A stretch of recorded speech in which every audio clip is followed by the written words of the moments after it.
I felt physically bad, but something in my soul was like, I did it. I unlocked I know what drunk is. I watched Homer Simpson. I get it now.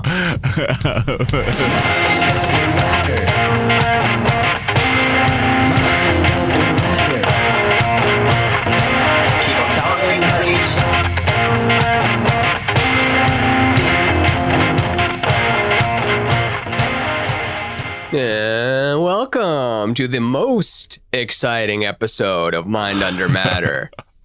We're here. How do you know that? You know, that's a bold prediction. I think it counts as puffery in advertising. There's this thing called puffery where it's not illegal to say that something is the best or the most because it's like not falsifiable or something. So it's not legally false advertising to say we're the number one cola. Or that would be an cola. Amazing lawsuit. To be like, yeah, this is not they the said best. It was the best. The one my grandma makes is the best. Taste this. You tell me if this is the best. Just having the jury taste things. It's but I'm excited for this episode. I think it'll be a fun one. We're going to be talking about alcohol because it's episode 21. There's a lot to say about alcohol. There's fun stories and stuff, but there's also some fun, interesting science, which I just hope that I don't research that much ahead of time. I always just kind of sometimes I think, what's already in my noggin regarding alcohol and the science of it, and then I cross my fingers that my brain will access the interesting contents of things that I have. I've certainly learned interesting things about alcohol in the past. Can you make the connections and draw them? I don't know, but that's what we find out. Yet. That's what we find out on this show. It's funny because there's state dependence with alcohol. And it's related to this very thing that we're talking about, which is someone that goes to the same bar at the same time every week and meets with the same people and has built their tolerance up to where they're having, say, 10 drinks or something like that. You know, like a significant number of drinks for the average person, 10 drinks for a man anyway. That's like for... I guess 10 drinks ladies is normal have for less a man? blood. What? Ladies have less blood? Is that a thing? Yeah, they have more fat, which requires less blood. Oh, this just sounds like the generally. I know it's not fat in a bad way. Ladies are fat and men have more blood. or no. I'm sorry, they have less muscle and muscle requires more blood. Interesting. I don't give a shit about muscle. Muscle can go fuck itself. I'm not saying it in a derogatory way, but you want to know what's what if you're trying to compete with a guy at the bar when you're having drinks. That's pretty clear data that women tend to get a bit drunker and tend to weigh less and everything else. But they probably get into less fist fights in the bar. Well, they're also better at delaying gratification and that sort of thing. Just tend to make better long-term decisions, less impulsive. So there's a lot going on there. But say you're a guy, you're used to having 10 drinks at the same bar with the same people all the time. You might be totally fine. You might hold a conversation very well. Play pool, ride your bicycle home, everything goes just fine. And then one day you go to a wedding or something, or you're visiting a new town in a different bar or at a friend's house or whatever, and you have those same 10 drinks, the same exact, like, one shot of vodka in your vodka soda for those 10 drinks or whatever it is. Usually you will be drunker because regardless of altitude. Yeah, regardless of altitude. Well, there's a million factors, like how much did you eat, how tired are you, but yeah, all things being equal, the state dependence is your brain is used to this. This is a normal experience that it's habituated to, being in this same bar, having this amount to drink, and then you change a factor like place and meeting different people or whatever, and that's just a lot more that the brain has to do, and it's a lot more novel experience, and so you're going to therefore be drunker. It's also just more demanding on the prefrontal cortex and the cortex generally, taking in a new scene.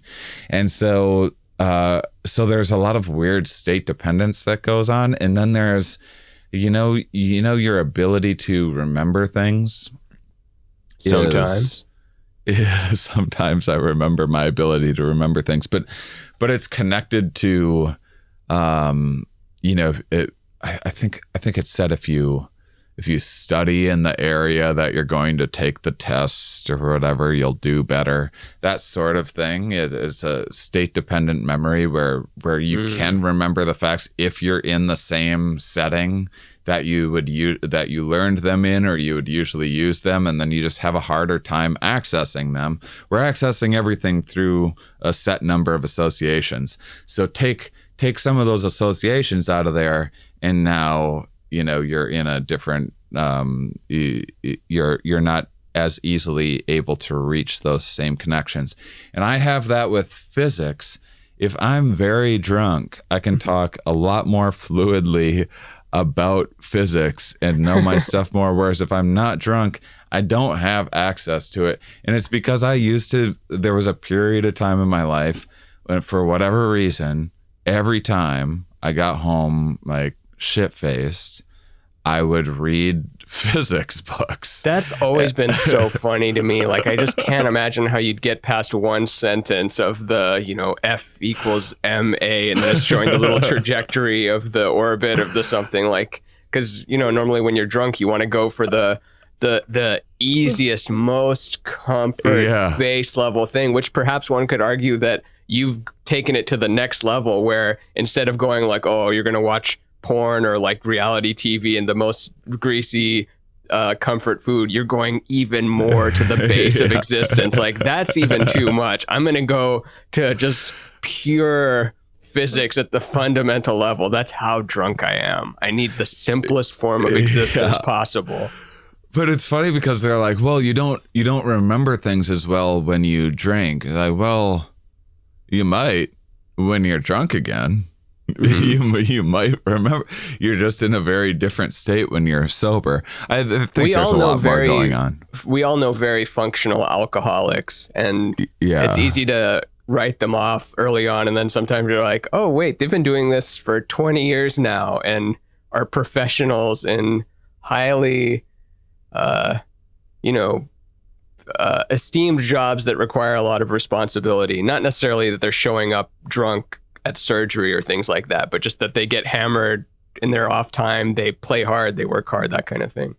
Yeah, especially things like writers, or like, there's Doug Stanhope is a classic example of this, where might be one of the best comedians in the entire world to this He's on day. A lot of people's Rushmores. I would probably put him on it.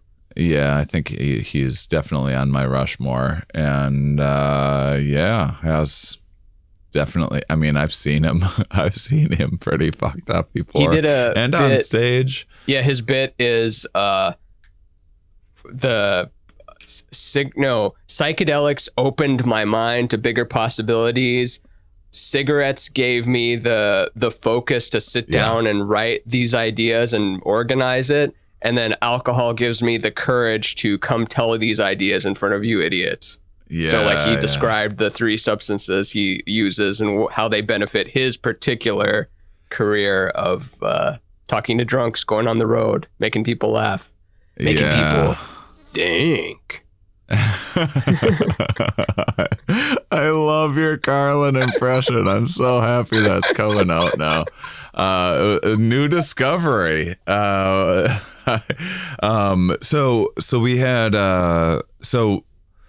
the point being is, I think I've learned most of my interesting fun facts and concepts from like the science side of things about alcohol while sober, and now I'm having some alcohol because it's the alcohol episode. What alcohol do you have? And can we have it on camera, or does it demonetize us? Oh, I don't think so. I think that it's totally fine, and if not, we'll learn a valuable lesson. I will say I'll plug alcohols that I like, and none of the two things that I'm drinking today are something that I would necessarily recommend. So one, I decided to get some whiskey, and I don't know the first thing about what whiskey to pick, and I just recognized the name Woodford Reserve, and it might be just marketing or that it's in a lot of things, but I'm hoping that I just had a positive association with it. So I'm having that, and then I'm also having, this is a dumb mixer, but Vizzy, which is a hard seltzer, which it's my favorite that's out there, and I have to say I'm eager for something else to come along because it's pretty good. But if anyone knows a better hard seltzer, hit me up, because they're all a little too sweet for my taste.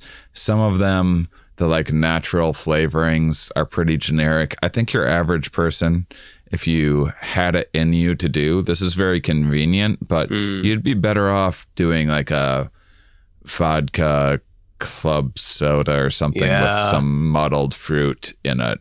If you want something refreshing like this. I'm into cucumber drinks. Oh, cucumbers are delicious in a martini, a little cucumber martini. I'm a huge centrist when it comes to sweetness in drinks. I think most drinks have way too much sugar, and then the alternative, which is either the fake sugar with monk fruit, stevia, saccharin.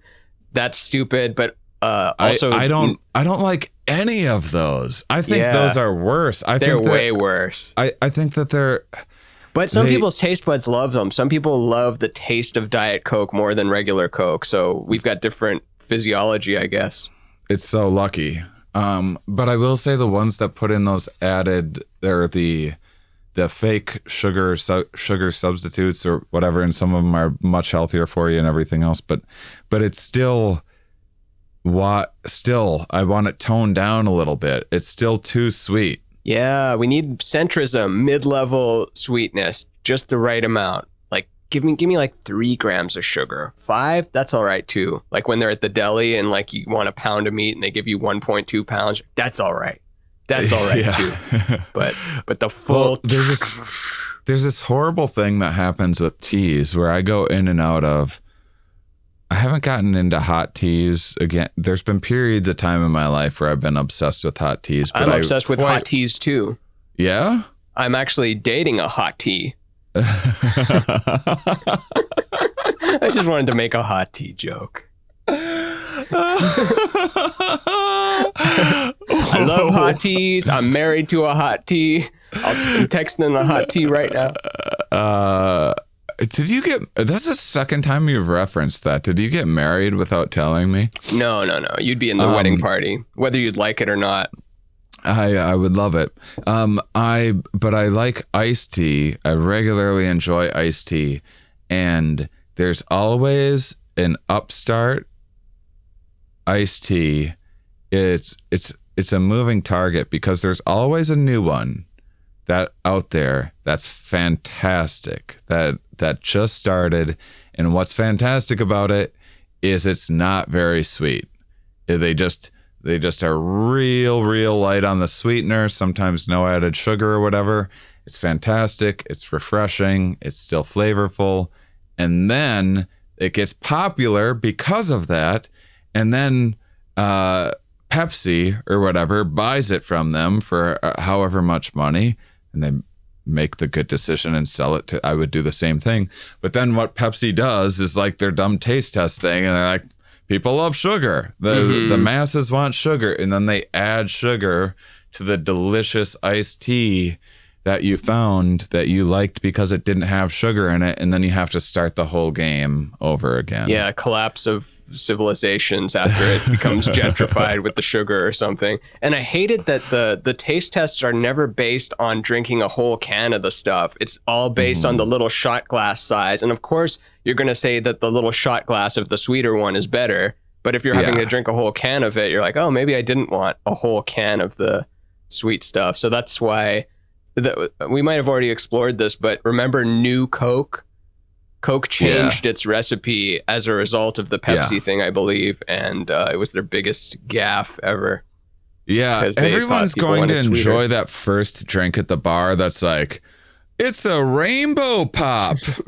It's like 3 different colors of fake fruit-ish things, and the you have it and you're like, ooh, that's nice, and then you're halfway done and you're like, okay, and then you're like, I don't know if I can finish this, and I'm definitely not ordering a second one of these, not in a million years. And regular alcohol kind of becomes sugar, doesn't it? It your body like treats it like glucose or something like that. Like if you drank a glass of whiskey, it's somewhat similar to I mean, lots of sugar. Not I should be entirely, forthright with people. They should never listen to me regarding anything involving chemistry and anything involving like nutrition type stuff. It's stuff that I've just never.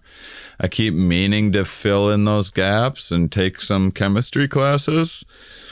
Every time I do, I'm like, this other class looks way more interesting to me.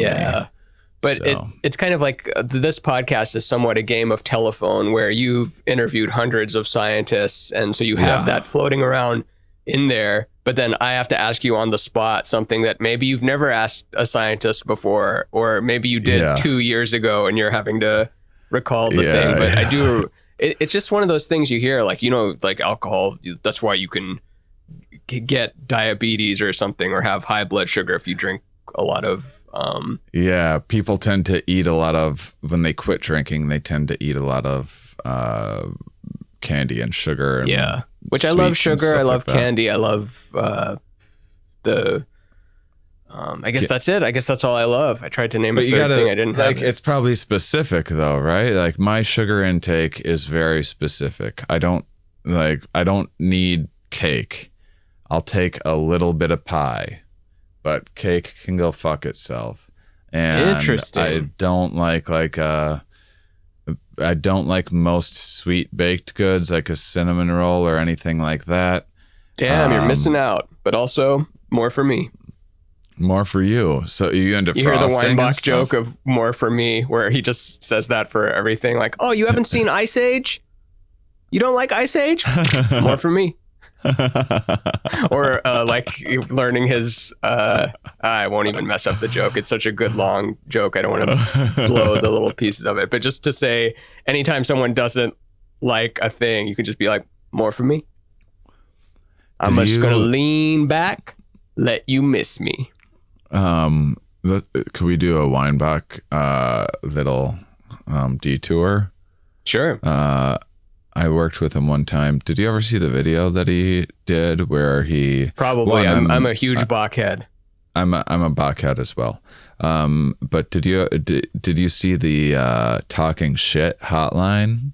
Oh yeah, video? The gangster hotline. Yeah. Where you can call a number and like have a gangster talk real shit gangsters to you. Talk shit with you, like you want to talk shit with real gangsters or something. They'll make fun of you and talk shit to you basically.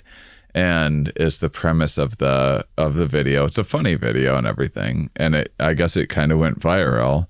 And the number that is in it is a real number that Brett made. Oh yeah, he has a real landline voicemail account for it. Actually, take calls, and so I was doing a show with him. where he showed the video, and then it was like when the video was kind of like in its prime, and he's like, so I have this phone here. Sometimes it rings. I'm just gonna do my set. Sometimes it rings. If we're lucky, it'll ring, and someone will call the number, and I'll answer it, basically. And he just is going about his set, and someone called, and it was real. It was absolutely real. And so someone called. He's like mid joke, and then he just picks up the phone, and he's just like, "What's up, motherfucker? You want to talk some shit?" And the person's just like, "Oh my god, this is real! It's a real number." Yeah, he doesn't answer it all the time, but he is a landline boy, and he will get it. Yeah, Bach is for sure the first head I'm carving on my Mount Rushmore. Really? Yeah, there's just no one that first head. He just reminds me of, he breaks outer orbit. Like everyone, we're all like doing our thing down here, and then he's just kind of way out there with the most nuanced, like you can't even describe why you're laughing. Just it goes straight to the gut. It just extracts the laugh out of your gut. It doesn't go to your brain and your heart and your thing. It's just. And he's like he's the too good for the mainstream sort of situation as well, where it's unlikely he's going to be in arenas ever or something. Yeah, but the shame is, and I feel like a lot of, I mean, this has turned into the Bach episode, but we did say we would take a Bach detour, but I think a lot of the industry thinks like, no, this is too weird. But if you see him on the road in small towns and stuff, he does well with just all demographics. He's not like an alt specific cerebral comic thing. It's just, no, he does well everywhere, but since it's weird, and a lot of people don't get it, which is part of the fun too, seeing audience not knowing what's happening. Yeah, you have never been to a stand-up comedy show before, never watched stand-up comedy, never been a fan of stand-up comedy, and you're like, fun date night, let's go to a stand-up. Which, there's nothing wrong with that decision to do that, but it's probably not going to be what you think if you're that type. And that man coins more terms than anyone on earth, like poppin', that schnips fly, whatever, like so many Weinbachisms that make it to the mainstream, where sometimes I hear a term and I'm like, that sounds like something Brent came up with. I'm like, I wonder if Brent did come up with that, and it's just hitting the mainstream. All right, so what are you drinking over there? I've got in honor of our yesterday Mind Under Art episode when you were talking about Jamaica, I've got Red Stripe Australian for a beer. My wife. Allison. I've been to Jamaica now several times. I've spent a good like 3 months there total, probably, all of it combined. And they drink they drink Red Stripe is the most common thing, and then they drink they have like fifths of Baileys. Oh, interesting. It's like a common thing, which is, it's a hot climate. It's like a milky kind of Is that what they drink for coffee? Is that like normal coffee? They drink it straight too. I want to go to Jamaica. I know nothing about it. It's just such a cartoon awesome to me. I tried to get Pulse and Red Stripe, which is probably nothing to do with it. Maybe we'll go sometime in 3 years from now when well, maybe soon. I mean, COVID will just be a thing that we live within probably 9 Hopefully months it's all so. we live with. Hopefully we don't have like 18 different pandemics that we have to keep track of. It's like, we beat COVID, but these 3 new whack-a-moles are here. And then as we're whacking those, like someone else is like trying to keep it up. Like, I'm just asking questions. Just keeping the whack-a-mole thing up. I'm just asking questions. But there is, I was trying to maybe get you to come with on a Myco meditations, retreat. It's right? really nice. Yeah. Yeah, They've had I'm changes definitely of ownership down. and stuff since that time, but so who knows what the future will hold. And it also might be that the case that the laws here in the US change some, and who knows, but it would be fun to take a mind under matter Jamaican vacation. Yeah, and Mooj, just get mind a bunch under of mummies. Jamaica. And then what's the other? Yeah, and then just like crappy red wine. So is the 3 drinks that you're going to have in Jamaica. They have other things, but if you're drinking beer, it's probably Red Stripe. Are you a fan? I think you just had it around. Yeah, it's very. I good beer. picked it up yesterday, actually, after our conversation. I went to the grocery store, bought some contact solution. Also got the little 6-pack of the Red Stripes, $7. See, I wouldn't have, maybe this is the difference between you and I, because this is me projecting. I wouldn't have taken you for the type to just up and go to the grocery store right after our conversation, because we talked about Red Stripe. And like, I'm going to go to the grocery store and get Red Stripe, but you're motivated in that way? Oh, yeah. I'm motivated to just leave the house, especially recently, because you can go insane in here.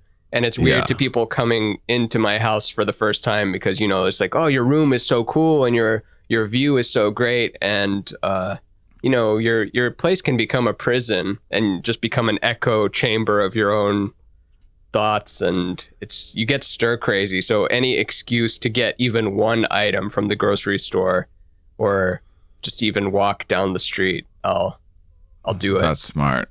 The walls are poison. Mm-hmm. Walls are poison.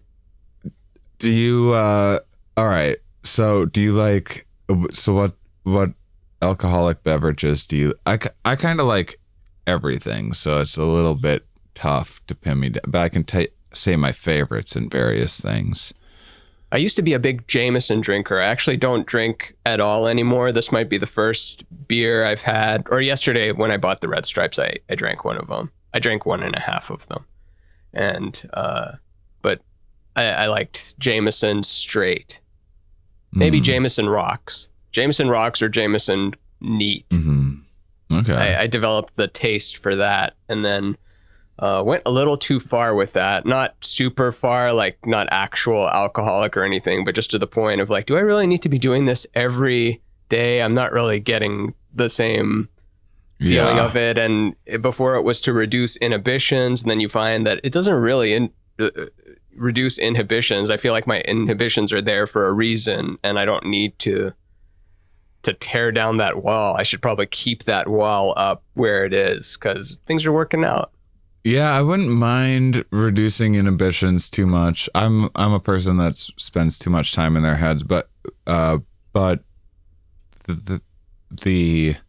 lack of motivation, I would say, that can come with it the following day is kind of brutal when with you're too much drinking regularly. Yeah. Unless you haven't done it in a while, and it is the set and setting thing a little bit. If you had drinks with friends you haven't seen in a long time and you got a lot off your chest in terms of, I don't know, maybe you haven't laughed in a while or something. Sometimes you might wake up physically a little uneasy, but mentally your soul is more filled up. Like, oh, I kind of like life again. Like, I will answer those emails. Give me that DMV form. Let me get that sent out. All the things, even if you feel crappy or you're reset. But also, it's more likely you're worthless. Yeah, my ideal relationship with alcohol would be to like once a month have or like twice a month have a regular amount of drinks out and about with friends.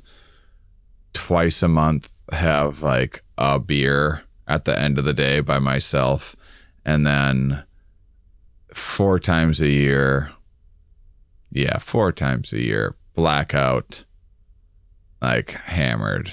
I actually enjoy being blackout drunk, and there's something about it's the closest you can get to not existing. For sure. I've never blacked out. I only I only throw up or pass out, but I've never I've never gotten to that place where you don't remember a single thing, you know? You like went around the rest of your day and you had conversations with people and like, I don't remember any of that.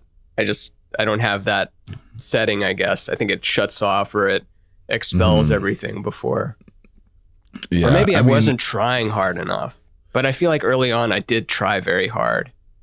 Well, there's some people get more like endorphins out going from alcohol. So some people just simply have a better experience with alcohol. It's just alcohol just chemically, neurologically, it just feels better than the next person.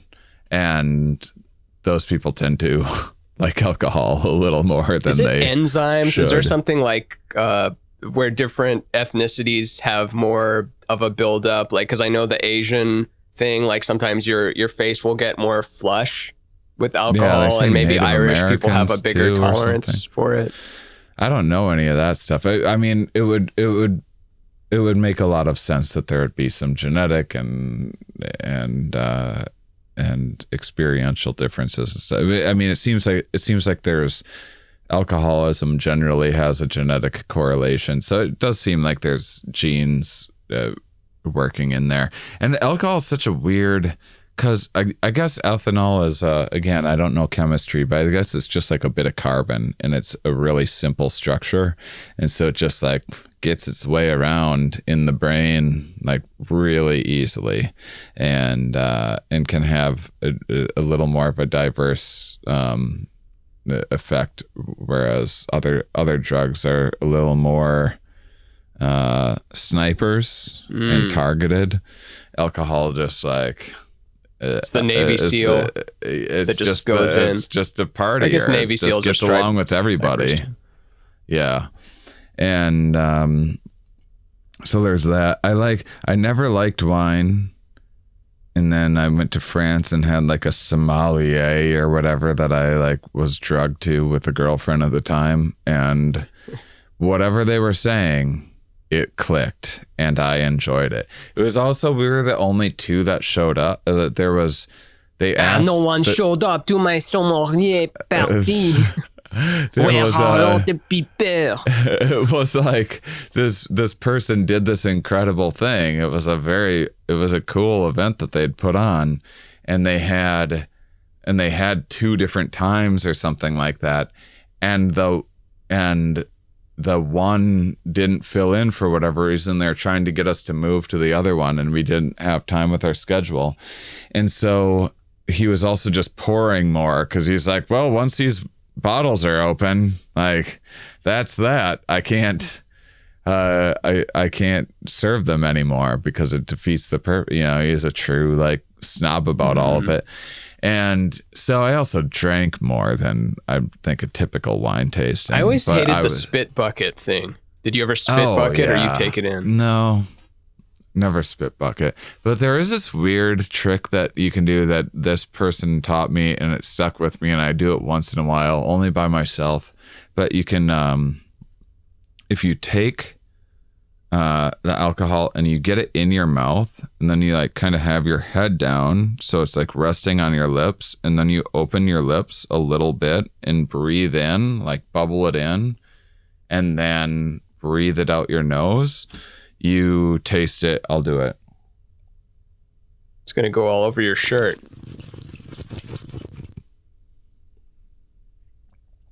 You just taste it more. It's weird. It's the way that air circulates the flavors. That's not a first date When I did thing, that, that's though. like all over that's like it's fifth now date all if over they my get it. sinuses and everything else. Now I'll have one red stripe, please. You can really taste the stripe. That red's really popping. It's such a weird thing to do, and that we care so much. But it did make wine finally click for me. And then at first, most people like white wines, especially sweeter ones, and like a Pinot Gris. And then Tina Fey, 30 Rock. And then some people move to, I hate oaked whites, so Chardonnay can go get fucked. Oaked reds are great. Don't oak a white wine as far as I'm concerned. And then I like a red blend. I like a Malbec or a Bordeaux. That's where I come from. And you don't need to spend a lot. Once you're spending $15 or $20 on a bottle of wine, there's the difference. To get something better, you got to spend like $120, $150. You ever see the image of like how much goes into the bottle, how much goes into the middleman, and how much goes into the actual wine? The sweet spot is in the $15 to $20 supposedly. That's your best balance of your paying for the wine and not for the bottle and for the middleman and that kind of thing. Yeah, I guess the rumor of Trader Joe's, which I'm probably getting off. This is one of the things. It's funny how much I'll bullshit about science. And like, it's not that I'm bullshitting per se. I'm just like doing the best I can at remembering exactly the ins and outs of various things. But very few people correct me ever on YouTube or whatever. But then it'll be a thing like this. Where people are like, no, that's not what the story was. And I guess the Trader Joe's, the reason why it used to be called $2 Chuck. It's more expensive now. I think so. The store was called $2 Chuck? No, there's a wine. Oh, the wine was called that. Okay. Affectionately nicknamed $2 Chuck. And I guess it was the guy that made the wine, had this like really good vineyard, got a divorce, and his wife was going to get half of everything that they made from this, and he is like, no, I don't want her to. And so, but by law he couldn't just close the company. There was something weird where he had to keep manufacturing wine or pay some other like penalty or whatever, because he couldn't just close his business out of spite to not pay his wife. And so he just decided to make no profit on the wine. We all benefit from his hatred of his ex-wife, which I just hope I never have. I don't think I have it in me, but you just hear all these stories just so spiteful and vengeance, and not even with just divorces. I'm thinking of remember Gary Shandling was suing his ex-manager for $200 million or something, which if you try to sue someone for $200 million, that's like you're trying to ruin them. Yeah. They don't have $200 million. Yeah. Because of a show or some show deal or something, which, but I mean, the whole documentary gets into it. He was zen and perfect, but he also had the bag of anger. Yeah. But yeah, I should watch that. Anything to not give his wife money. The $2 Chuck. What did they correct you though? You said that's not the story. What's the correction? Oh, they haven't yet. I'm just predicting that that's the sort of thing where someone will be like, actually, which by the way, I love comments. I love here. There has been some cool comments filling us in some gaps of our comments rule. And there's one dislike every week.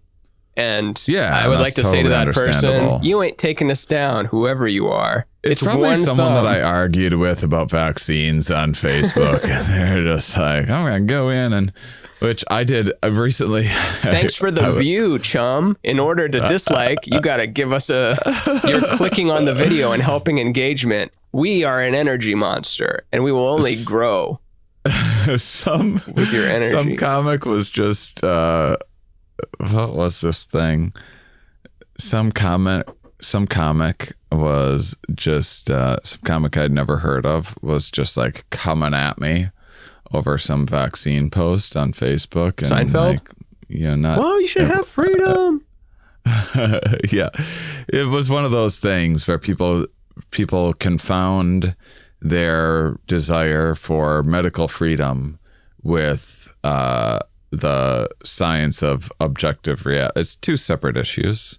One is, do you think that vaccines should be mandated or whatever, or this and that? That's an important issue to think about. Then the other is how effective and safe are vaccines. And while people that want to make a case for their medical freedoms will make erroneous cases that the vaccines aren't effective or aren't safe. And that's like, why do you need to say, I believe in my freedom. Look, the earth is flat. Like, why do you need to make false arguments to support your, well, it's the like, otherwise legitimate consideration. It's the tactic but it's motivated reasoning. Oh, okay. I'm trying to think of the name of the Trump tactic. Not that he invented the tactic, but there's some term for it where, for example, he said, we're going to build a wall up against Mexico. And then everyone else goes, no, you're not. And then he goes, we're going to make Mexico pay for it. And then they're like, no, Mexico's not going to pay for it. So then he's already taken it one step past the wall thing. So then you're arguing about who's paying for it. And then instead of having the argument be about the wall, they take it so many steps further into the discussion where you can't even touch the original point. But I mean, I totally get the hesitancy and the mandate. And some people are they're very easily, they just don't want the government to do anything. That's like their core thing. It's like, it's government, stay out of my business. Of course, sure, understandable. It's a useful heuristic that is misapplied in some situations. But there's the point is I just happened to like, who is this? I was like curious if he is funny or whatever, so I just pulled up a video of him, and it's not. I mean, saw a couple of minutes, didn't seem like they were horrible or anything else, but their first comment in the video was just such a gem to find, and I like couldn't help myself. But the first comment was someone that was like, how's this for a joke for you? You owe me $150 for fixing your truck and you haven't paid me, and now I'm getting the police involved. I paid you with corn muffins to paint my fence a week ago. Those corn muffins were lousy. That's gotta be one of the most incredible comments on a comedy video that I've ever seen. Yeah. And I think that's what happens on our videos. It's like people have a problem with one thing, take it out on another thing.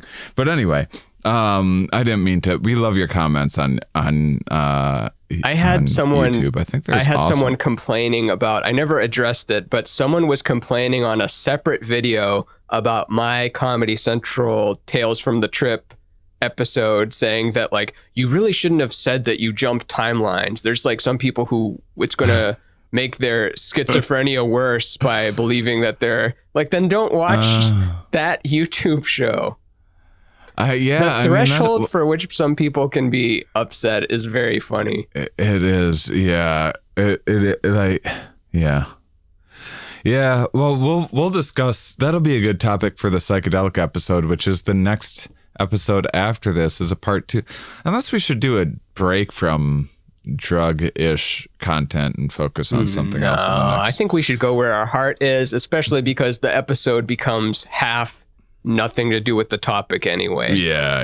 It's not like we stay on track. It's not like, now we have to do, we have to do chair Don't worry construction. about it. We never stay on track. Explaining that to executives that we're trying to pitch a show to. Yeah. But whatever we're saying we're going to do right now, if you don't like it, don't worry. We're not going to do half of it. Yeah. It's a hell of a sales pitch. But yeah, regarding wine, there's this fun, there's this idea that having a glass of wine a day, that's we were talking about this like slightly off air. Having a glass of wine a day is considered good for you. For your heart? Is that it? It prevents heart disease? Is that the claim? Cholesterol?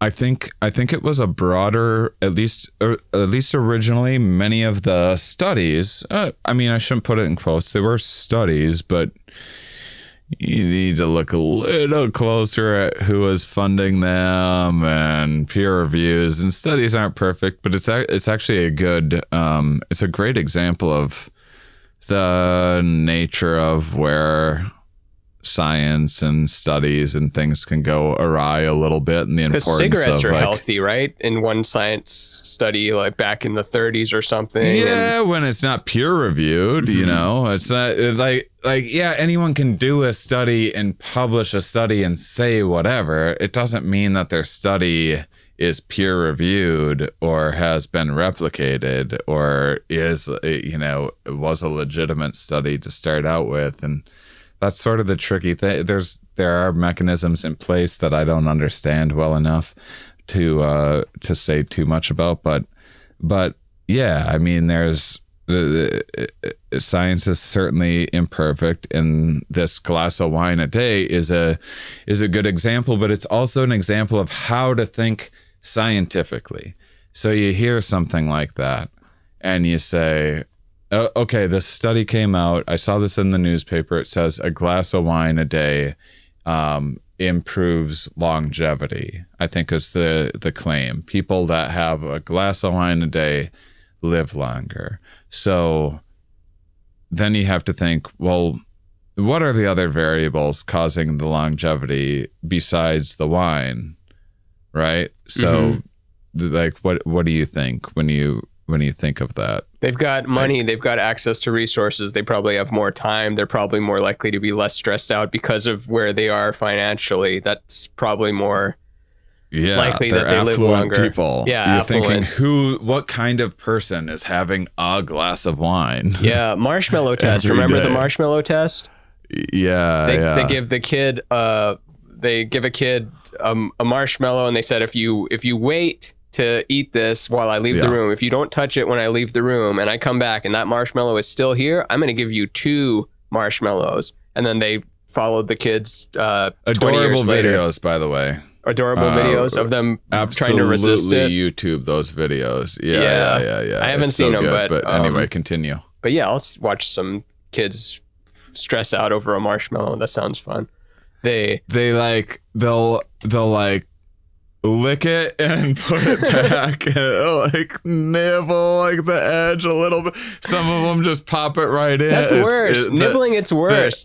Like you got to untouch it or finish the whole thing. Don't put a contaminated marshmallow there. But basically they thought that this showed that the kids that didn't touch the marshmallow were more successful because they could delay gratification, but it ended up being had a natural ability to delay gratification. It was because they came from environments where scarcity wasn't as much of a problem. So if you come and from you didn't trust adults. Oh yeah, that one's huge too.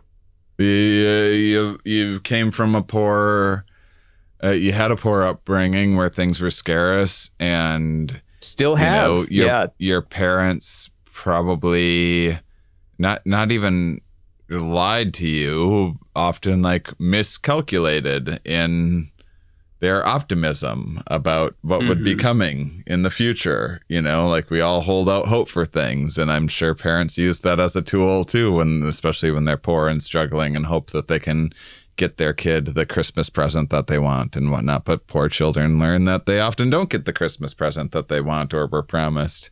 Yeah, and they get a cowhide.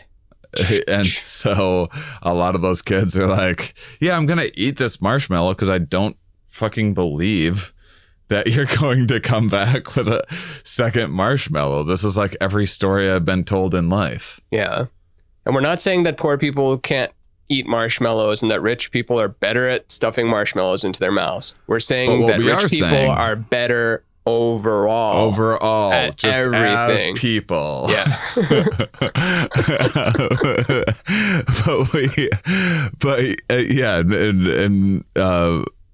Sincerely saying that it's another one of those really interesting situations, which is what you think that you're what you're studying. There's a confound. There's a variable that you're actually picking up on that you don't realize. Yeah. And so you think you're honing. Yeah. Homing? Homing. Honing. honing in on a hone missile. a skill, but you home in Homing on missile, accuracy. Yeah. There you go. You think that you're homing in on the correct variable, and actually it's a completely different variable driving those results. And correlation wine is like that. Doesn't imply causation. Then there's also another thing. It's not just being affluent. It's not just people that that have a glass of wine a day tend to also just eat nicer food and less processed food and tend to maybe exercise more and everything else. It's also just you just measured moderation. It's like, who the fuck has one glass of wine every day? But it also might be true though, right? Like, I don't know if the results are in, and it's so funny being in 2021 now, where to me, the year 2017 still sounds super futuristic. It sounds way into the future, and we're already 4 years past that as we record this. But you'll hear studies that you believed for a while because they were recent, and then you go look back like, oh, that was debunked in 2018, and then it was rebunked in 2020, and now we're debunked again. Egg yolk's good, egg yolk's bad, egg white's good, egg white's bad, and on and on. So we could find that there's something that's stress reducing about having that glass of wine. Having that glass of wine might help your self-esteem and make you feel. I often feel like I'm doing better as like some feedback to whatever I'm feeding myself. Like, oh, I guess I'm doing pretty good in life if I can be eating or drinking this thing. Yeah, which can also give you confidence. The world is fucking messy, especially the human mind. Do you ever do this? There's endless variables. Do you ever, you're about to consume anything, like let's say beer or wine or blueberries or dark chocolate, and then as you're consuming it, you Google health benefits of that thing that you're eating. So then you're just focusing on like, man, it's good that I'm eating this chocolate right now. Yeah. It's filled with antioxidants. I'm going to live longer. It helps with depression and on and on and on. And you could easily have just looked up the bad stuff of it to avoid eating that thing. But I love to... that's funny. That's a great point. Yeah. Anything that is a little bad, I'm like looking up health benefits and basically watching it like a show. Like I'm watching Google show me health benefits. Yeah, you could do that with anything. I don't even know what an oxidant is, let alone an antioxidant. I just know that you're supposed to get antioxidants, and I guess there's lots of oxidants just running around and like Mad Maxing. It's Gotham City in here, and I have to send a Batman there.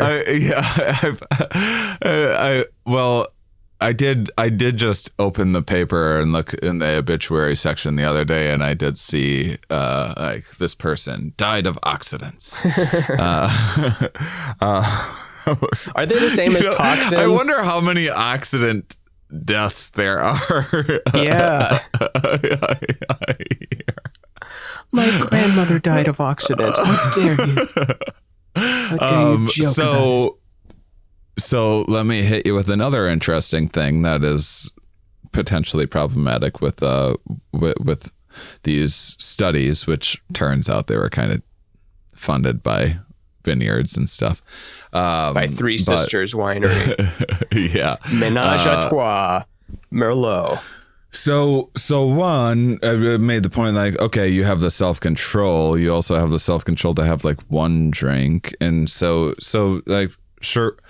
Like one drink being better than more than one drink is like, that's something that's pretty intuitive. But then when you're comparing one drink to no drinks, someone who abstains from alcohol, why would one person that has one drink forget the affluence in eating right? What does it say about someone that doesn't drink ever? I'm curious if you want to guess, not to put you on the spot. Can you rephrase if that? Someone, I'm not sure I understand. Sorry. So if someone doesn't drink, if someone is sober, what does that say about them? either they don't like it or willpower, or they have a problem with it in the past and they cannot do the moderation thing. So they have to choose to abstain completely. Either they don't like it or they like it too much, or their brain needs it too much. Bingo. Well, you really nailed a lot of that. So one, that's the shotgun method where I just named every possible. Well, you didn't name every possible because there's also a lot of people that don't drink have a family history of like bad health issues and have other pre-existing conditions that if they threw alcohol on top of that, they'd be doubly fucked. And so they were fucked already. So it's not a control group because they already had bad genes or whatever else going on. And then the other thing is most people that are sober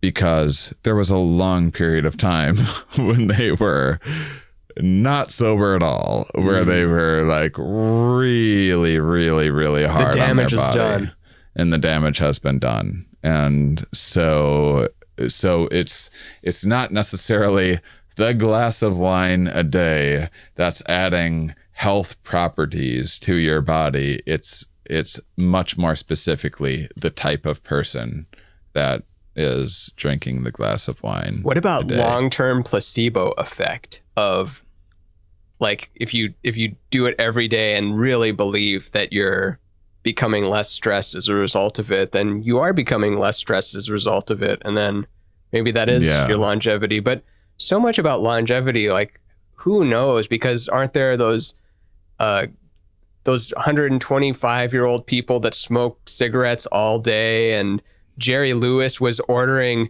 stiff bacon. I remember seeing a video of Jerry Lewis in his late 90s at a restaurant. He's like, "Can I have stiff bacon?" That's like as cooked as possible, like just almost black bacon. He would eat a stack of it with like just egg yolks or something, and it just seemed like something that would make that man drop dead instantly. But he was in his 90s, and I mean, maybe he wasn't doing something great, about honestly, having horrible tastes. Yeah, that makes you live longer. Yeah, but who knows? He could have also lived even longer had he not done that. So you don't have a control variable with when you die because you don't have a copy of you to live in a different way. We love outliers so much, and so it's easy. It's easy to say. There's definitely when. Boy, I'm sorry that I'm not better at remembering names. I'm apologizing to the audience, not to you, but Bonnie. Rick. I'm sorry. There's a book. I wish I could think of the name of it. It's a Japanese word for longevity or something. And shoot, it's pretty good. And they went around and surveyed the people that lived the longest. These cities, and they're usually in Japan or whatever, where just the average lifespan is crazy, and they have the highest population of people over 100 years old, and people are living to be like 100, 120 in communities. Damn. Gardening, big thing. They'll have like their own gardens, which makes them active, which means they're eating fresh fruit or fresh food. They're not eating processed stuff a lot. They're just active all of the time and doing things. And like community was another thing. And I think that they have some alcohol here and there. But what if it's just culturally rude?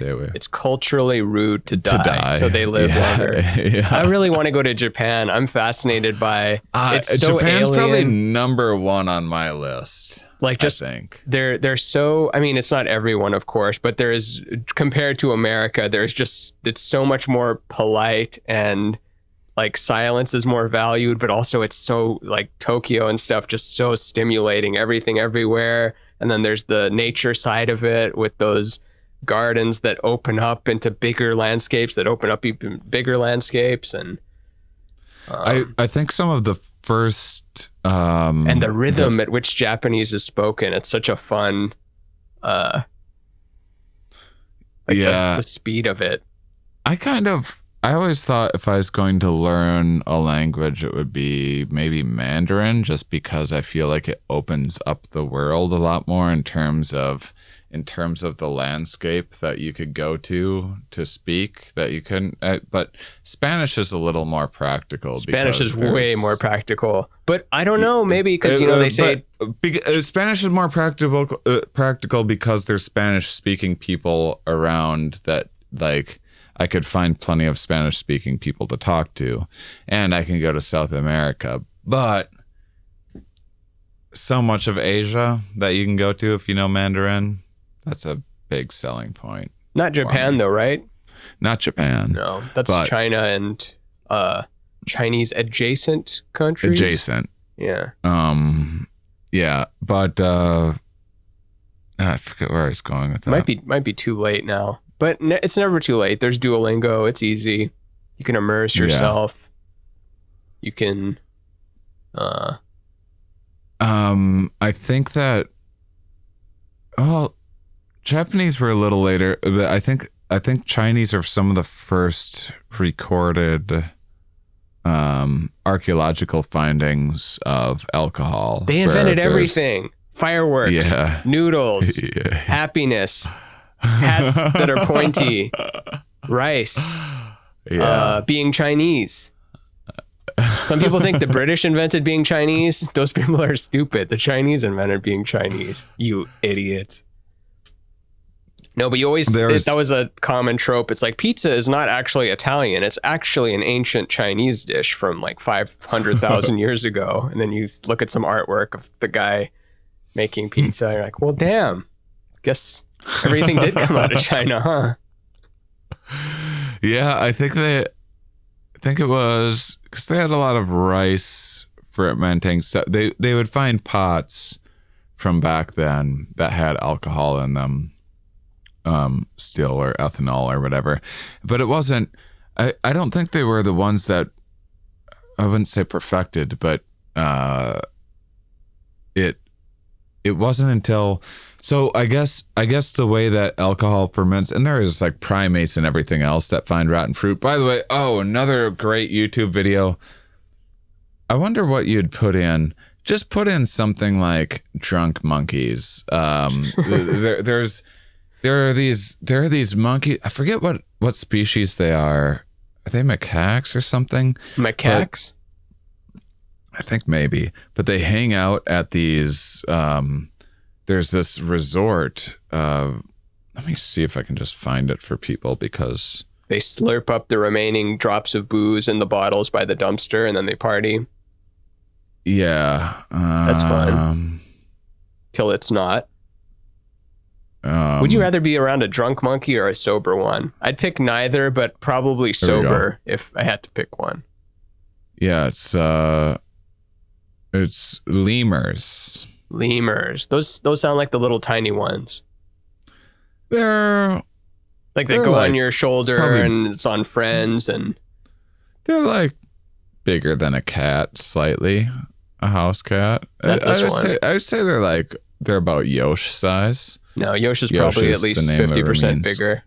Yeah. Anything you imagine, Yosh is probably 50% bigger than it. We've done the studies. We've measured it. He's very long, and he's not even stretching out his whole body, but he's like 8 feet long when he stretches out. Yeah. That's not even his mind that controls the universe. But there's... So the monkeys, they study them because they go and steal drinks. They'll steal cocktails off people's tables and stuff. Oh, that's fun. You can't get mad at that. If a monkey runs off with your margarita, like... I think you're kind of looking the other way a little bit, hoping it happens too. Like have your camera going. Yeah, just order the cheapest drinks on the menu and like, oh no, that one got stolen again. I'm going to have to see a very drunk monkey. Oh no. Oh no. But I guess there is the percentage, the way in which the monkeys drink parallels humanity pretty well, where there's a small percentage that has a little alcohol and never touches the stuff again, and then the majority of monkeys like have a drink from time to time. Go and steal some alcohol, have a drink. And then there's another percentage that is just wild alcoholic monkeys. And the wild alcoholic ones tend to be in charge a lot. Of course. Too. They tend to be like the alpha-ish, because it's also, alpha's just like a weird, there's I think we've talked about this before, but there's kind of just like there's a stability in status structures that sometimes to move up and down ranking system a little bit isn't necessarily worth the required energy to do so. And so rather than fighting every day with your neighbors and things that you live with, these structures tend to stay somewhat stable in that same way. And like there's a lot of alphas and species that aren't the leaders or anything. They end up following, something else takes off when there's danger, and then the alphas follow that. They're not the even way the that first Albany to be is the aware of capital of New York, not New York City. So the alpha is New York City, but the leader, that's Albany. Let's give it to them. And Sacramento, California. And so there's so it's kind of just this default where they're just like, well, I'm not that fucking guy is so hammered and like will fly off the handle any moment now. And so just whatever, he's in charge, let him think he's in charge. It doesn't really make that much of a difference anyway.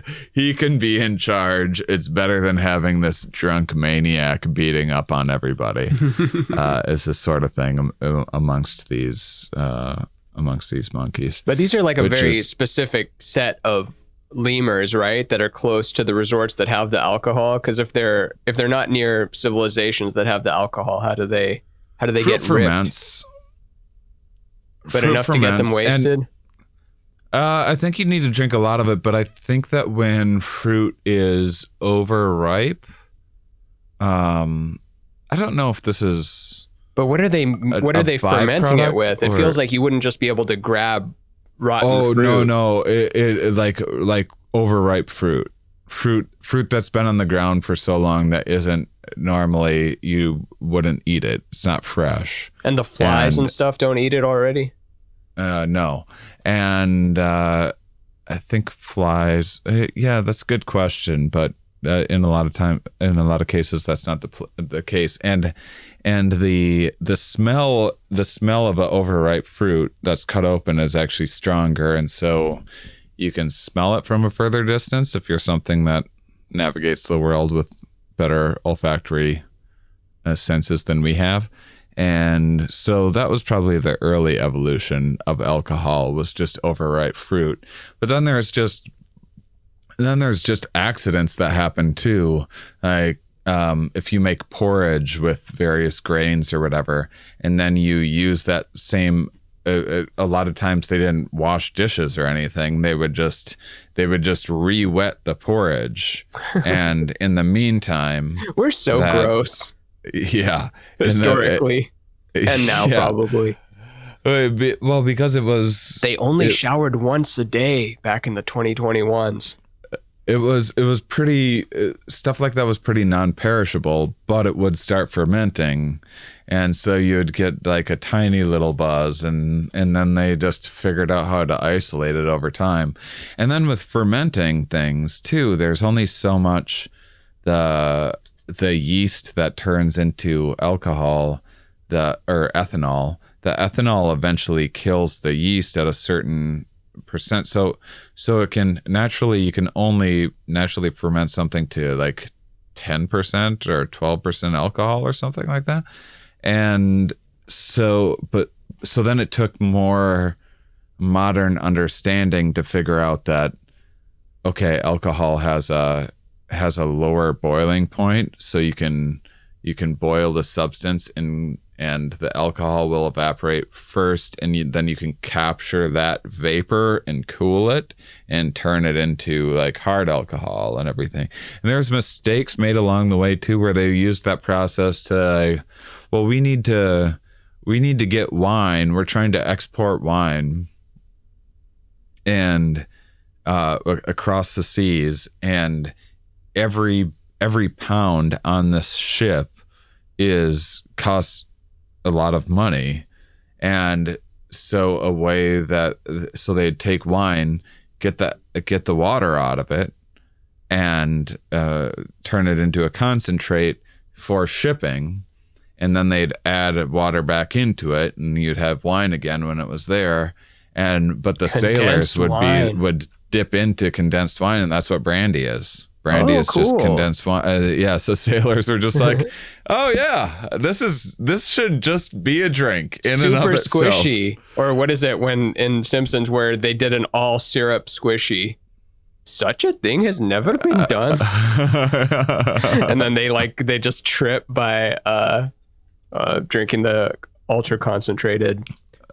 I never saw it, but there's also, and then there's, then you could also add brandy and things to water. So alcohol also has kind of antimicrobial and tends to kill things, tends to kill like, disease and stuff. There's been pandemics where people that only drink alcohol where there's like waterborne viruses, but people that only drank alcohol were we've got to make a pandemic coffee book, like pandemics through history. Oh, this one was only affecting alcoholics. This one was only. We never thought of a pandemic once till now. Or most it is people. Funny because I had some guests on before that was just like, well, that's amusing. This person mathematically is a theoretical mathematician who builds models trying to predict what will happen during pandemics. They must love contagion. Yeah. What a silly thing to do with your life. And then those theoretical mathematicians became applied mathematicians in a hurry. But they always knew that because they knew the history of it, and they understood the math involved, and that's the writing was on the wall for people in the know. I wonder how many other, because climate change is a very big one, but I wonder how many other giant catastrophic events are being researched by similar scientists, like maybe someone building a giant asteroid repel ray that just is the laughing stock of the lunchroom. But he's like, oh, just wait till that next dinosaur killing asteroid comes here. You're all going to be coming to, do you have the ray? Can I use your asteroid ray? And I'm like, maybe I'll use it. Maybe I won't. Please, I'll give you my lunch money. And then it gives them their science lunch money. Science. Internet going down is now one that would be pretty catastrophic around the globe, which it takes some doing. But just space junk is a thing. There's a lot of people working on lots of scenarios. What if internet going down is really just, we think it would be terrible, but really it's the most peaceful week of our whole lives because there just is nowhere to go rant about it. We just play board games and light some candles and stuff like that.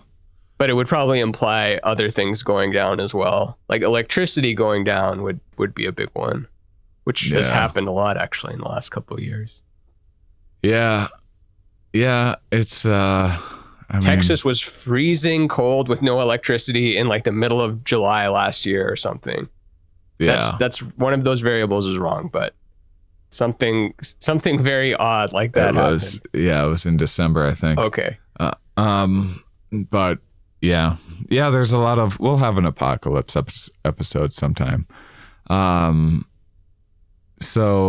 it can't be the last one. We got to do an apocalypse episode and then a post-apocalyptic episode where we've got the Mad Max sash and stuff, and we're a little more weathered. I'll draw a scar on one eye, implying that I've been through a lot. I'm trying to think of Gosh, there is a whole resource of people that is there is like a think tank of scientists that have publicly available resources for helping you better understand future threats and make predictions and prepare for them. I'll try to get that. That sounds cool. Because what if we put all our eggs in the climate change basket, and then it ended up being a pandemic that killed us, or it ended up being an asteroid that killed us? It's like you can never put all your eggs in one apocalyptic basket. You need to at least give, like, maybe don't give all your money to the asteroid repellent laser guy, but you gotta keep a diverse portfolio of bad things happening, because oh boy, do bad things happen. Yeah, they sure do. Mm-hmm. Mega volcano. Oh, so yeah, the super volcano where it's like this one is due to erupt any second now. Yeah, any second, and it would wipe out the size of 100,000 football fields, which is the only thing that scientists can use to measure size, not using units of actual measurement. This is 0.3 football fields. Yeah. What do non-science people like? Football and fields. Yeah. So if I grew this cesium atom to the size of an orange, the radius of the electron would be 100,000 football fields. Now picture that in your head. Picture one football field. Now picture two. Now you haven't even scratched the surface of how many football fields this football field has in it. See how hard it was for you to picture 2 football fields? Now 4. Now picture more football. Just yelling. It would be as if you were to cram the entire Empire State Building into a football field. I do love the way that we need analogies to scale things in our minds. Is like both big and small. Isn't that the original, the English system, as opposed to the metric system, which makes sense? And then the U.S. uses English system a foot, an inch, a slug, a yard. All of these things are just so arbitrary and based on the king's foot size or how long it took to, a slug to walk. The king's foot size. Yeah, isn't that what 12 inches is a foot because the king's foot was that big or some shit, right? It probably is. It's 1 foot. Humans. King Henry XVIII's foot size is now the unit of measurement in the United States, which does not exist yet, but it will one day, and that's what we're going to use to measure a foot. Let's so maybe we should share what age were you the first time that you drank? Got drunk, I would say. Man, I was a late bloomer. I think 18. Yeah, I was 18 when I first got drunk. I didn't drink in high school. I would have like tastes of beer and stuff if my dad or my grandpa had some. Oh, but also technically I also kind of got a little drunk when I was 4 because I was at a wedding thing and there was little like alcohols around the table and my parents weren't drinking and then they weren't looking at me for a few moments and then they looked at my mouth and it was all red and then all their glasses were empty, so I had drank the red liquor thing that they had, so I'd gotten a little kid drunk then, but actual drunk 18. Always had we'd always have Christmas at my grandparents with all the cousins and everything, and we'd all go over and people would all be upstairs and there's a downstairs, so there's 2 main areas where people hung out, and so people would be watching football or whatever downstairs, go upstairs, and my little brother, when he was 4 or whatever, he happened to be downstairs by himself, and there's all these quarter drunk beer cans or whatever that he just started getting into, and then we just discovered him passed out under a pool table with a beer in his hand. That was me. Maybe not like completely wasted to where I couldn't wake up, but just, I still remember my dad giving me a sip of beer when I was like 4. It's amazing that can make an impression on you. Yeah. I think it was just because of the taste I didn't like, but I don't liked know. that I was doing a grown-up thing, but I didn't like the taste. I would pick chocolate milk or Coca-Cola any day. I was like, why are you guys drinking this? And then you realize that, oh, they do it to feel good. It's like, wait, you don't already feel good? You're not a 4-year-old brain that's fun. You don't enjoy just picking up a stick and then imagining it's a sword and then go fighting imaginary enemies out in the woods? You don't enjoy that? Do you remember the first time toys didn't work? Like, you're playing with your Star Wars or your Ninja Turtles action figures, and then just a day comes where you're just like, it's not doing it for me anymore. I was super late to that. I did because I would play Cops and Robbers or whatever, RoboCop or whatever, Dumber Army or whatever with my friends, G.I. Joe and all that crap. And yeah, I was the latest. It was like, I remember 6th grade or something super late, asking one of my old friends to play like RoboCop or whatever we used to play with me. I haven't seen him like 2 years. I was like, so RoboCop? And he's like, you still play that? Yeah. I had such an active imagination just by myself. So then I just played by myself all of the time. I just played pretend and stuff. Me too. And jumped around on things. Just like, not bad. It's more fun when you have a bunch of other idiots running around pretending the same thing. Yeah. But otherwise, you just make your own. It's just the social pressure to like grow up and not do those things anymore. But I don't know. I feel like we should all have imaginary friends and stuff still. It came back, though, with a vengeance. I think that's part of the popularity of the Marvel universe and the rebirth Star Wars universe and all that, is that maybe we spent some time, or not why kids like it, but why grown-ups like it now, is that we're like, no, I can't read comic books anymore. I gotta go chase girls and get a job and pass the bar and be a man and work out, and you forget your imagination side. And then it comes back, and then the movies look like what your imagination was doing when you were 12. You look back on the plastic toys, they weren't that well crafted, not in the 80s. No. And then the movies are like, man, that's what I wanted it to look like when I was a kid. When did you get drunk? For the I first have a time? hard time getting into those Avengers and stuff now. In terms of when it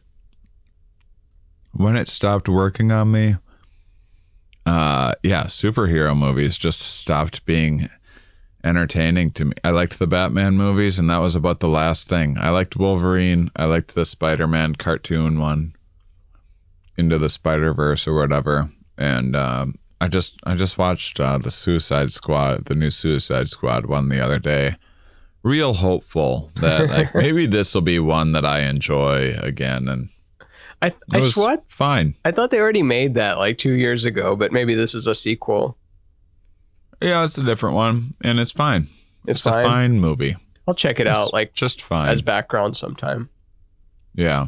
It's funny that these things that people spent so much time doing, the concept art, the casting, writing the story, rewriting the story, testing, putting it all together, color correcting it, doing the sound, just so that I could maybe put it on in the background, only to turn it off. Well, this does not entertain me. Millions of people sit there with their mouths agape in a theater, like loving every second of it too. Yeah. So they also made things to pander to the masses. I just think about like pouring out a drink or something, which is a cardinal sin. I remember the Dropkick Murphys. They would kick each other in the testicles if they found a beer that wasn't finished on the road. There's like 8 guys in that band, and if there's a little bit of beer not finished, is like, hey Murphy, and then he just knees him in the groin, and it's like, he knew the rules, and then the guy's like grabbing his balls going, I knew the rules. I knew those are Boston, the Boston Sam Adams or whatever drinking guys. But I always think of pouring out a drink, like how much went into making this drink and crafting the bottle, and how many conveyor belts it was on, and it went on a truck to go to the store, And then the store, I went and got it and brought it home, only to be poured out. Its journey is just to be poured out. Yeah. I've been to several breweries. I interviewed a scientist at God, Harvard. not coming to me. Stanford. No, it was the lead brewer person who had like a microbiology degree or something like that. I think I remember the episode, but I don't know the name either. In Oregon. And then the Guinness Brewery I went to when I was in Ireland, I actually got a tour so there's another comedian that worked there that gave me a tour. And one of the interesting things was, I feel like maybe I mentioned this on the show before, but it was when they started doing quality control, when their version of whatever health and safety quality control people started getting in the mix, like, hey, we can't be bottling diseases. Well, they found all these rats were getting into like where the grain was being processed and stuff and just mashed in to the beer. And that's what gives it its black color. And then they compressed rat guts. Built a thing to keep all the rats out, and they got all the rats out. And then as soon as they did that, people started complaining about the taste of Guinness because it wasn't. Like, there's something off about this new Guinness recipe. What are you guys doing? Yeah. Oh man, what if so many of the things we enjoy the taste of is, going back to you don't want to know how the hot dog is made, but you want the hot dog. You remember Demolition Man with Sylvester Stallone and and Wesley Snipes? Yeah, I think so. Okay, so it's in the future and things are very ultra politically correct and ultra sanitized, and no one can even exchange bodily fluids or anything like that. And if you swear, you get a fine, and there's no eating meat anymore. But then in the underbelly of society, he gets a burger, and then one of the people from the future is like, you're eating rat, right? And then he like still keeps eating. He's like, yeah, best meal I've had in the last 2 months. It's a terrible Stallone, but that's not a bad Stallone. It could use some work, but it's not bad. Haven't tried one yet. There's certain ones that are just too popular already, so you don't try it. But he liked that he was eating the rat burger because he missed real gritty good life. I want to before we talk more about alcohol stuff, I want to give a quick Patreon plug to, there's a few people that came up. They've been over 3 months now as honeys on Patreon, which is one of the top tier supporters. We got Void's Visionaries. So base level Void, you get all of the Mind Under Arts, the weekly series Mind Under Art. The Visionaries, you also get the bonus monthly episode, and you get priority in terms of when we ask for suggestions for episodes and that sort of thing. And then Honeys, you get both. You get all of the. Oh crap! This is something that you have to do, Ramin. You get all of everything, plus you get Ramin special, which we have on there, and you get the only recording of my Good Trip tour that exists. I was going to make it a special, and then COVID happened, so I put it on Patreon instead. And we'll keep you updated. I do game nights on my Patreon, and Ramin puts a bunch of bonus art on his Patreon, which we've been meaning to put on. Yeah, I got to send that Dropbox over. It's coming though, but the special is there already. Yeah, both our specials are there. And so these, and then you get a shout out. So this one is for the Crippler, who's honey. The Crippler. There was I guess there was an inside joke at work that he worked at a bud dispensary, and they convinced him and another coworker convinced the other employees that he worked in porn, and his stage name was the Crippler. So that's how that came from. Why the Crippler? Because they can't walk afterwards? Yeah. Because the other actor cannot walk after the performance? Yeah. And okay, so they don't have an Instagram, and he says, I grow medical cannabis for private patients with various ailments ranging from MS to fibromyalgia. And so he's not using his real name. And he says, hope being a honey helps the show keep going because I'm always salivating for more. It absolutely does. And also, it's been a while since we've heard Ramin the Funky Homo Sapien. So let's hear that guy again. Oh, that's in the question? That was his. Well, I asked the people what they wanted for a plug. He'll be back. Next one is from Drew Barrett. Drew Barrymore, hell yeah. I love when we have A-listers. It's Drew Barrett, not Drew Barrymore. And Drew Barrett is at Inksy Inc. INXY.INK. Inksy Inc. Yep. The Inksy Binksy spider. Yeah. Very cool. No way. They made a portrait of me on June 2nd and I didn't see it. Oh, that is you. Yeah, they even tagged me and everything. And June 2nd and I didn't see it.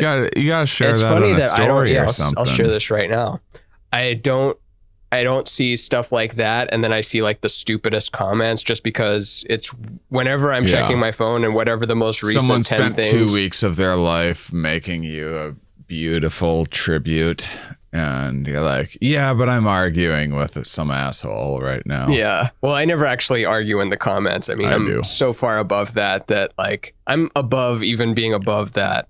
I only complain about it on Patreon. I would never comment. I only vent on Patreon as a therapy. But these are very cool. Let me look at the non-me ones. Oh, this one is very cool too. Cool. Inksy Ink. Plus, we got our boy Dust reppin' honeys. He says, hey, friends, it's really sweet of you. I appreciate how wonderful you have made the last 4 months. I love Mind Under Matter and art in bonus episode shenanigans. My full name is Dustin Beneke, though I go by... Wait. Oh, that's weird. Okay. I know a Dustin Beneke, but it's a different Dustin Beneke. Which one do you like better? I like the Patreon one more. Oh, for sure. I go by Dust. The other one can kick rocks. This one can get rocks worth a lot of money. Rocks. Yeah. That sounds like a 80s movie kind of PG, maybe PG-13 kind of insult. I go by Dust since last year when during the thick of the pandemic lockdowns, I ate some mushrooms on 7/7 of 2020 for the first time in 7 years. I felt reborn, like a whole new self who isn't really concerned with this self, more like a nobody than a somebody in a good way. Loved the new psychedelic episode too, by the way. Feel free to use my name and say whatever. I'm excited for whatever with no expectations or complaints. Oh, they also say it. Oh, I was going to make a joke that Dust supports the National Socialist Party of Germany of 1938 or something. But just use my name to support our Patreon anything. Supporters. I don't have any businesses or anything to promote. I work at a coffee house, Tempest, here in Appleton, Wisconsin. Once again, home of the Harry Houdini Museum. It was his hometown.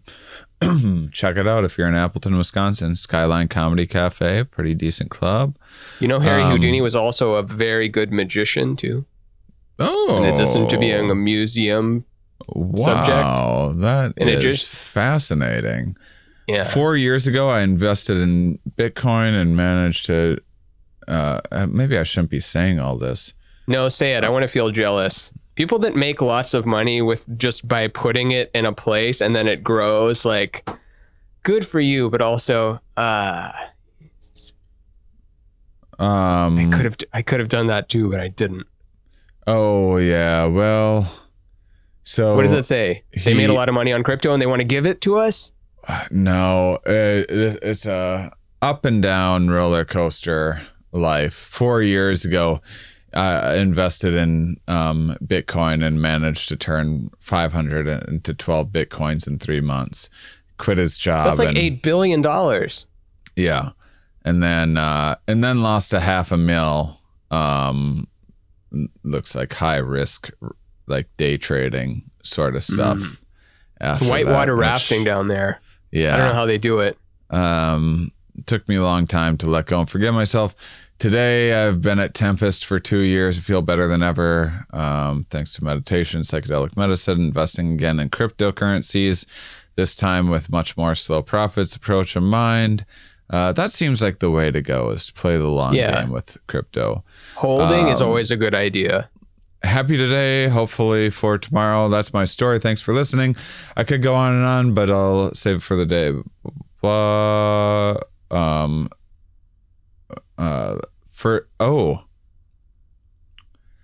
He wants to become the first mom lunatic, which is, by the way, if you that would be so lunatic, cool. Please buy that crypto up. Buy that ass coin. Buy that Dogecoin. Buy that drugs coin that Noah Lampert is working on. So my only plug now is to link it in my Instagram bio, which is simply, if you decide to sign up for Coinbase, you could use my referral link and we both get some Bitcoin. I wish I could. I already signed up for it. Sorry, bud. Happy day. Okay. All right. More about crypto. We'll do a crypto episode sometime. Thank you, Shane and Ramin, and your poor, hardworking editors, Rihanna and Mr. McCool. He even knows their names. Behind the scenes, who are being forced to pee in jars until we can get up our Patreon support. So they're about to lose their jars, restroom. too, if you don't step up those donations, gang. Jars are a privilege. I like that he says so they can have paid restroom breaks. Like, no, they don't get paid restroom breaks at all. No. Quarter operated by the second. Do you think yeah, we don't just like, it's not like a jar in our restroom. It's a jar so you don't leave your desk. Mm-hmm. So you don't and like take I said, breaks. Yeah, the jars are going to go away unless the donations go up, and they're going to have to make little cups out of their hands instead of the jars. They're going to wish they had jars. His Instagram is at wolf.wearing.wolf.pants. Wolf wearing wolf pants, which is a Aesop Rock lyric from Impossible Kid. Oh, it's meant for you. Boom. Aesop fans. What's the IG again? Wolf wearing wolf pants, a dot in between. Oh, like each. wolf wearing sheep's clothes. Yeah. Wolf wearing wolf. And the Salvation Honey Babies is what he says. Very cool. One more. This is a really short one. Stefan Madiok. It's funny that they're like, my name is pronounced like Bill Hader's SNL Stefan character. Yeah. But then they're like, no help on the MATIOC. Madiok? Stefan Madiok. And Instagram, same handle. STEFANMATIOC. We'll put it all in the description. McCool will put it all in the description. We're still working out the kinks of the shout out portion. We're going to have more bells and whistles as we go along. So, all right, back into drinking. Oh, does this person make this art? Wow. Here, let me put it in the chat. I'll put it in the chat for you. Boom, boom. Oh, this is actually very good. Stefan Mateok. The Shout Out Podcast. The Shout Out Podcast. I hate when I copy and we paste. usually were going to be doing like one a week or something like that, because it turns out, as we just learned, doing 4 in a row is a bit much. But yeah, we lost all our listeners except for the people whose names it is. Oh my God, just get to the drinking stories. Yeah, so this one time I drank 6 bottles of Jack, and then I ran around and I threw one of the bottles at a cop, and then we fucked, and then we jumped off of a thing, and then it was a big story. Done all that without that's a the cool fucking... Bart Simpson. Yeah, that's a cool art style. I used to, so I didn't like beer when I first started, and actually I didn't like any alcohol, and beer, I liked hard alcohol because I could get a buzz. So, I was like a cliche that would get into like apple pucker or whatever when I was a teenager. Get into what? Apple pucker. What's that? What's that? What's that? Apple pucker? Yeah, like the different fruit pucker alcohols. Oh, no, that's a first for me. Amazing that you've never heard of that. Amazing. Nope. Great. Well, there's a lot of listeners that are also going to be as delighted by that as I am. So because there was like keggers everywhere, and everyone was serving alcohol, these keg parties would have, like I would just bring a beer bong. And so I would usually do like 5 beer bongs before I left for a party, because I couldn't drink beer fast enough to get drunk. So then I'd have a buzz, and then I'd have like 1 beer an hour or whatever while I was there. And I never felt like I could be drunk enough. And so I became like this like, I was like the king of beer bongs, which is ridiculous because I also have a tiny stomach otherwise, but it was kind of like Joey Chestnut with hot dogs or something, where I just, practiced enough that I got very good at beer bongs. And one time I was, it was the first place that I had when I moved out of my parents, like 19 or whatever. First place, it was in La Crosse, Wisconsin, and we had some people over, and we were playing cards, and I had done 8 beer bongs already. And so I was already buzzed. And then someone just got done with work. A person who's dead now, actually died of an overdose of something. And rest in peace. I'm going to pour some of this out on my keyboard. No, actually I shouldn't, because then I'll have to get a new keyboard. But I'll imagine that the beer is poured onto the ground. On your keyboard. I always liked that little ritual. You mention a dead someone and you say, rest in peace, and then you pour a little of your drink into the ground so that they can get drunk. Yeah. Hell ain't so bad. I get it. I'm a little buzzed. And so this person, Jared, came over, and he decided that he wanted to have a beer bong contest with me. And I was already 8 beer bongs deep. So he had a... How much is in a bong? Like a full pint? Beer. Okay, a 12 ouncer. We put a 12-ounce beer in a bong. And I was really good. I had a system down. You put your tongue in the hose and let it all foam up, and all the bubbles come up first. That's the key. That's how you make a beer bong work really well. And then you don't just pour it in and shoot it. And then so we're doing we did 10, and it was right around 10 beer bongs, so 18 for me, where I was starting to be like, okay, this is getting a little tough. And then I think it was the 14th beer bong was when he bailed, and I needed to do 1 more beer bong to win this stupid fucking beer bong contest. And I went up, and I could barely see. I'm sitting on the counter, and they're just filling the bong for me. And so I go up and I do my tongue thing and hold it, And while I'm waiting, someone who's conscious had got to them was like, hey, we put 3 beers in that beer bong. Don't drink it. And I was just like, "Boop." And then I just slammed all 3 beers for now, like, let's see. So that would have been like beer number 25 or something like that. And immediately, that was the breaking point. I had to puke everywhere. And we're on the second. Did it come out the bong the other way? Did it shoot through the pipe? There was a bathroom in the kitchen right there, but someone was in the bathroom, and then the sink was covered in dishes and stuff, so I couldn't go in there.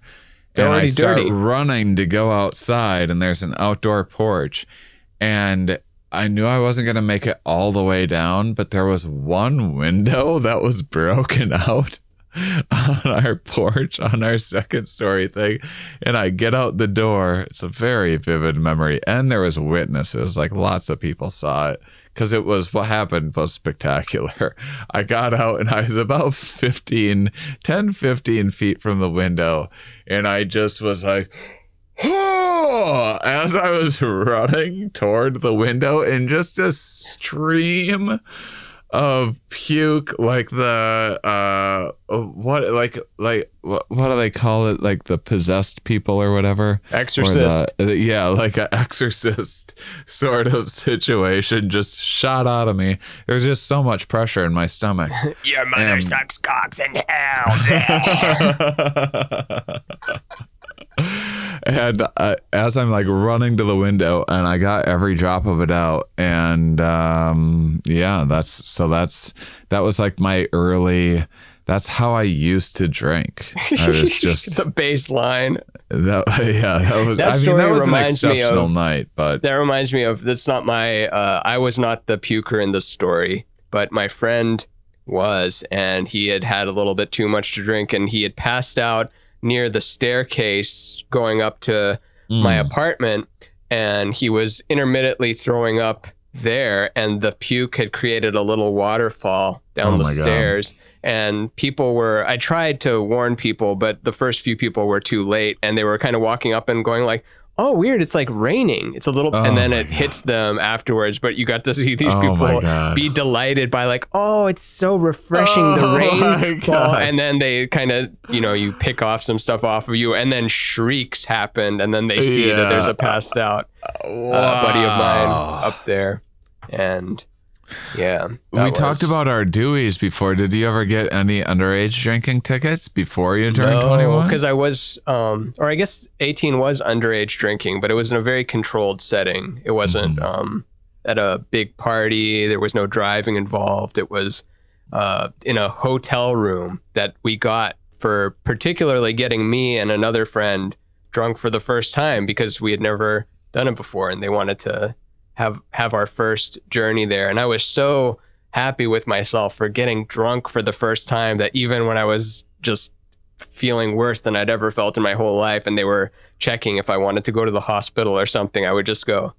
Or they didn't ask to go to the hospital. We're like, we're just checking in on you. Are you okay? And I would just go. Like, all right, he gave thumbs up. He's good. Because I felt physically bad, but something in my soul was like, I did it. I unlocked I know what drunk is. I watched Homer Simpson do it all this time. I was always wondering what that feeling is. I get it now. I get the distortion. It feels like another planet, but it's still here. And eventually that feeling kind of goes away, and it's good to not have it. Maybe not all brains, or of course not all brains do that. We all have different relationships to different substances, but I'm lucky that I don't crave it. I don't need it. It's not a. Some people just makes them sleepy. Well, that's the tricky thing with alcohol too, is bar times, like, 2 a.m. a lot of places, right? And if you think about, say, maybe not when you're young and you're kind of used to it, and that's just you're staying up all night anyway, and whatever, your neurochemistry's all over the place. But when people are like, oh, I can't do that anymore when I'm old. Imagine if your normal bedtime is 10 p.m. and it's 1, 2 in the morning, and you're 3-4 hours. Just imagine no alcohol at all, staying 3-4 hours up past your bedtime. Just imagine how good your brain works. Just imagine having a conversation 3-4 hours past your bedtime, your usual bedtime. You're pouring alcohol on top of that, inhibiting your prefrontal cortex and your ability to control yourself anyway. And then in addition to that, whether you have alcohol on a full stomach or not makes a huge difference because of the way alcohol is processed. It's something like, full to empty stomach is like 75%. If you're on a full stomach, you might have like a quarter of the buzz you would have if you were on a full stomach. And so it's now you ate at 6 p.m. It's 1 in the morning. You haven't eaten in 7 hours. You're hungry and too drunk to know it. You're very tired and too drunk to know it. And those are going into beyond just, it's not just alcohol. You're also just super tired and hungry. And now you're just like, whereas if you're just like at a barbecue or something like that during the day, you're probably going to be in better shape. But that's like the classic model of drinking is let's stay up all night drinking. Mm-hmm. And it's just, you're just adding other things beyond alcohol into the mix that are so just detrimental to functioning. Yeah. And the pressure too. Not everyone, but it's like, come on, one more. Which it is a rite of passage in some scenarios. I get it. It's hard as a comic because everyone comes out to a show as celebrating. If you're at some club in Dallas, Texas or whatever, everyone's celebrating a birthday or something like that, wants to do a shot with the comedian, and they're celebrating. They don't realize you're not celebrating. You're just working, doing the same shit that you do every day. And they're like, come on. And that's why part of the reasons why I've quit drinking in the past is because I was touring, and it's so much easier to just be like, no, I don't drink. People are like, oh, okay, cool. But if you're like, I'm not drinking tonight, or like, I gotta wake up for radio or whatever, people are like, come on. I had to kidnap my brother from his bachelor party because they wanted to keep it going too long, and he tasked me beforehand to make sure that he's not up till 6 in the morning and then misses the wedding just because the bachelor party got too carried away. Before the wedding? Well, the bachelor party was the night before the wedding. Oh, that's terrible. That's a terrible idea generally. But it was a destination thing, I think, because there was only so many days involved and the people are only in town for a while. So, but I think traditionally it is supposed to be that way. It's ideally, you'd want some space, but it. Ideally you have the bachelor party and bachelorette party and wedding, but had to just grab him and then like, all right, we got to turn our phones off. Otherwise the phones are going to blow up telling us that we have to go drink one more fish bowl full of blue Everclear. Yeah, oh man, fish bowl full of blue Everclear. That was the bar. It was just lots of like people drinking literal fishbowl sized cocktails of. Yeah, that was the first time I threw up as a 21-year-old. That was the drink bowl that did it. Yeah, blue fishbowl specifically. Who's on third in the cross? Yeah. But I think I told you before, I had 11 underage drinking tickets before the age of 21. What does that mean? What is it a fine? Is it a thing that prohibits you from getting a driver's license, or what's the downside to having underage drinking tickets? Fines. What's the fine? $200? No, increases depending on how many you've had in a year. It's like your fifth one in a year, which I got like I didn't get one for forever, and then I got 11 in like 2 years. And so they were, because I was big into weed, and so I never got busted like all my other friends. And then then but once it started, it just, so they get upwards like $2,000 a ticket or something that when you're on your 5th one of the year. Damn. And I ran from cops so many times in my life that it's like, it could have been a lot worse. Like, plenty of people have been shot to find out running. That if I've realistically ran from cops less than 50 times in my life, I think that there's no way that that's possible. You've even driven onto crime scenes before. I drove from cops twice too. So I ran on foot from cops over 50 times. I got caught one time, which sucked. And then it wasn't that bad, I guess. And then I like high speed. I had two high speed chases in a car, and one of them I got away, and the other one I did not. Got my first drunk driving ticket. Oh damn! I've never done high speed chases. I've done some twisties though. You know, a little twist here, a twist there. The lights are on. Eventually, the lights are not around. So you lay low for a bit, and then you go on with your day. Yeah. I've done that more than a few times. You ever hear Brian Garr's joke of, or it's actually a story where a cop in Waco like just drove by their house party and just threw a keg that they had confiscated from an underage party, and then the cop just yells, "Too much paperwork." So just gave the keg to some other party. Something like that. Yeah, that's getting community. What do they call it? Just like when cops go out and like give baseball cards to kids and stuff like that. That happens? I didn't know about that one. I know about the ones where they give the cop that gives an ice cream cone to someone. They pull over someone, they're scared to death, they're gonna have a heart attack, and it's like they're filming themselves. Just wanted to let you know it's a hot day out. You could use some ice cream. Or it's maybe more jokey than that. Like, did you know that you're driving right now without an ice cream cone? See? All cops not bastards. All cops buddies. Well, all that's the thing in towns from like where I'm at, when people don't understand. They don't understand like defund police stuff or whatever, and it's because like every small town cop around to like white kids and stuff were just like, hey sport, you want to play some catch in the street? You want to try the cruiser around? Impression of what? Yeah. Like you can't do a real donut. There's more than one kind of donut, Billy.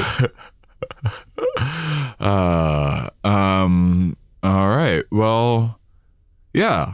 This has been a full episode. Yeah. Yeah, it's good. We talked alcohol. We had some good stories. We talked about the effects it has on monkeys. Yeah, I thought there was some fun stuff in there. We shouted out some Patreon peeps, saw some of their art, saw some of their thoughts. And we got to have some fun. We got a buzz ourselves. I got a buzz anyway. I don't know if you got a buzz. I mean, I drank this much of it. I just nursed it. I'll drink the rest of it off camera. I like that you had a 1.5 red stripes last night. Like that. Yeah, I just didn't want the other half. Okay. I didn't want the other half of it. That's great. That's where I want to get where you're at. This is what I do when my girlfriend's out of town. Like I have a beer and I watch like Star Wars shows made for kids. Very cool. Well, maybe by the time this is being aired, well, not too long after, I'm visiting LA soon, so maybe we'll get to post some bonus content or something on Patreon. Live moms. Some people think that we're in the same room. It's cool. They're like, so do you drive out to a studio? Yeah, which we do. We drive out to a studio. High five. Yeah. We've worked very hard to give the presentation like we're in the same studio, and we've done a good job of that. Yay, solving problems and working within constraints. Magical things can happen. And do. All right, mummies. Thanks, Voids, Visionaries, and Honeys, and Comante de Buffons, and future lunatics who, for $10,000, will get a custom Mind Under Matter straitjacket, plus your own episode where we have you on the show to ask you why the fuck you gave us $10,000. And we'll also check in on your mental health. Yep. So it's community service and everything else. So yeah, give us your money and don't ask for it back. And there's tons of bonus content. There's Mind Under. We mentioned all of it. But if you're salivating for more, there's lots more content on Patreon that is just as good as this show, if not even better on some episodes. But it's awesome. It's all about Ramin's art. I think it's all better. We need to do another bonus episode soon. Actually, we need to record one for September 1st. I don't even know what we're going to do for a bonus episode, but maybe we'll have to think of something. But all right. Well, I just went on a little too long at the end. It's all part of experimentation, but we look forward to seeing you next week. So until next time, keep on salivating, honeys. Ding.